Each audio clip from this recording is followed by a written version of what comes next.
मित्राणि जय श्री कृष्णा। भगवान श्री कृष्णचंद्र अर्जुन से गीता में कह रहे हैं कि बहुत से यज्ञ वेदों में बताए गए हैं, उन सब को तुम इंद्रियों से और शरीर से अनुष्ठित करो, मतलब किया करो।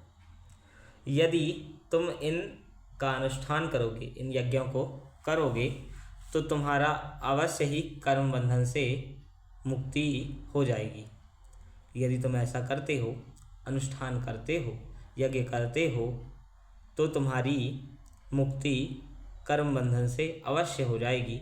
ऐसा भगवान श्री कृष्णचंद्र अर्जुन से कह रहे हैं।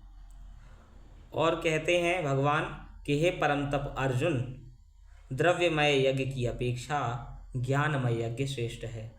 अर्थात तुम जो औषधियों को जला रहे हो वह तो श्रेष्ठ है ही, उससे कई अधिक श्रेष्ठ है ज्ञान यज्ञ, अर्थात पुस्तकों का अध्ययन, वेदों का अध्ययन, पुराणों का, उपनिषदों का, शिक्षा, वेदांग, कल्प, निरुक्त, व्याकरण, छंद, वेदांगों का अध्ययन और 14 विद्याओं का अध्ययन, ज्योतिष का अध्ययन सबसे श्रेष्ठ है, क्योंकि सारे कर्म ज्ञान में समाप्त हो जाते हैं।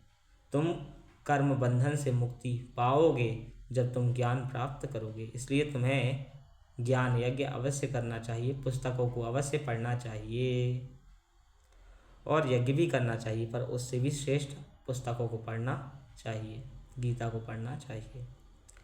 श्रेयान् द्रव्ये मयाद्य ज्ञाज्या ज्ञान यज्ञः परन्तप सर्वकर्माखिलं पार्थं ज्ञाने परिसमाप्यते। मतलब जितने भी कर्म हैं वह ज्ञान को पाकर ही संपूर्ण होते हैं और ज्ञान सबसे श्रेष्ठ है।